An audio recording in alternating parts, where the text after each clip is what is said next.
Hello, so what I want to talk about today is just sound letter mats, and it's going to teach segmenting, so the child's ability to pull the first sound from the rest of the word, and it also teaches sound letter correspondence, so knowing that the letter M makes a sound. So I'm just going to go over the teaching of the activity. When you first start this activity with your child or with the student, I want you to make sure to keep it very simple. Only introduce 3 letter sounds at a time. And before you even work on the letter sounds, the child needs to be able to segment that initial sound from the word. So the first activity is segmenting. So you'd arrange a variety of, and I'd keep it just to 3 sounds. So I picked today the M, F, and D letter sounds. So I only have those pictures for representing those sounds in front of me. So the very first thing you're going to do is scatter the words around, and then the child picks one and says the name, and you say dog. What sound does dog start with?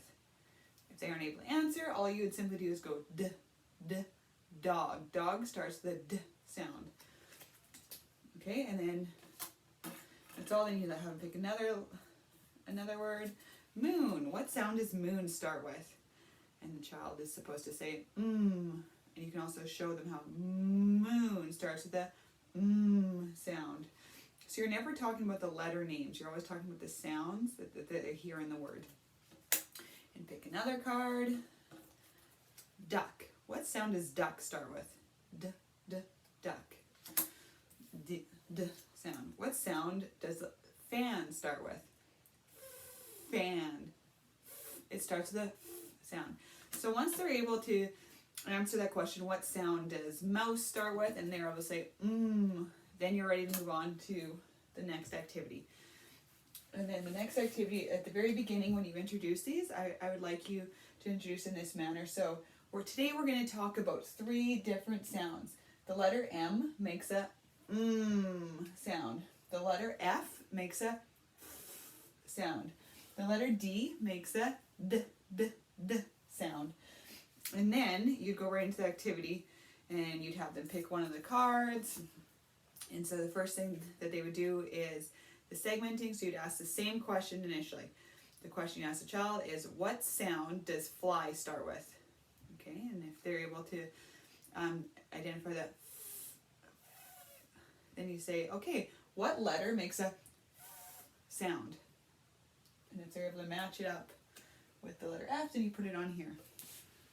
You got some sticky tack. Some of the kids, you just need to teach it as well as you're doing it. So that means you can ask the question, what sound does fly start with? And if they aren't able to answer, you say it starts with a sound. What letter makes a sound? Watch me. D. What letter made a sound? Yes, flying starts with a sound. So it goes with the letter F. The letter F makes a sound. So you never want to, never ask what letter does fly start with. You always want to ask what sound does the word fly start with, and what letter makes a sound. So we don't want to talk about the letter names. We want to talk about the letter sounds always during this activity. Okay, so now I'm going to go and talk about tracking. How to track this with the students. So the first thing you're tracking is their ability to segment the sounds, then your sound letter correspondence. So, and I'll just quickly do that. So then you have a bunch of words set up, and once a child hits that 85% in segmenting, so after you introduce these cards, each time what sound does mop start with, and they go and they can do that 9 out of 10 times, identify the first sound in words, then you're ready to introduce the letter mats. So that's a segmenting goal. But you always want to track their segmenting, especially when there's a new sound. And then the next thing you're tracking is the sound letter correspondence. So, for example, if I said, what's the first sound you hear in the word dice? And they say die, with the D-I sound, you would write segmenting negative, then you teach them, it starts the D sound. What letter makes a D sound? And then they point to the letter M, they go, they say, over here. And then you go, oh no, dice starts with a d sound. So it goes with the letter D. D makes a d sound. So then you'd write sound letter correspondence and negative. So segmenting a negative, sound letter correspondence negative.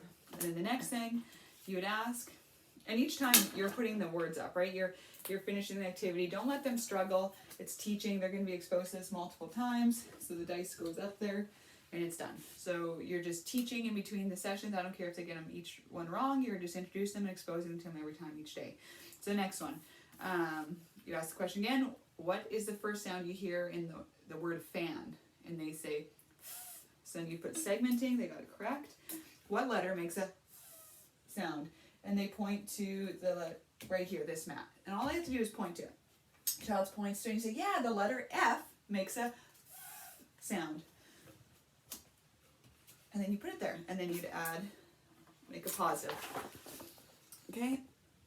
So sound letter correspondence, either negative and positive, so that's about 50% accuracy, 50% accuracy, and you keep moving on that way and tracking the data. And at the end of the session, if they're 85% accurate and say 90% accurate, so if they're 85% accurate with, you always want to write what sounds you're targeting here. So M, F, and D. If they're 85% accurate with those three sounds, add one more sound letter mat. So you'd add in, next time you'd start with the S.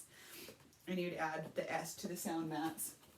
And that'd be a new one you'd be targeting with. You never want to add too many at once. So you can add 3 more, or you can add 1 more. It's up to you. But you want the child to be reaching that 85% accuracy before moving on to the next one, because you don't want it to become overwhelming for them. So the same thing with the next activity, or at the very beginning, you teach it. So today we're going to talk about letter sounds, and so the letter S makes a S sound, the letter M makes a sound, the letter F makes a sound, the letter D makes a D sound. So you introduce that at the very beginning, and remember you're teaching. So if the child's having a really hard time, Dinah starts with the D sound, and you can see them scanning and looking, and they start guessing, then say, okay, think about which letter I'm pointing at when I make a D sound. S, D. Okay, which letter was I pointing at when I did a D sound? And then, because when I touch the D, I did D. And then they go, oh, they point to this mat, and they go, yeah, the letter D makes a D sound. And so you hear me always talking about the letter names, but they're thinking about the letter sound. So they're indirectly going to master the names of the letter. Kids pick up on it very quick, but knowing the letter names isn't going to help them to become better spellers or readers. It's the letter sounds that's important. So that's why we focus their learning on the letter sounds, and then indirectly just expose them to the letter names through this activity. Okay? Thank you.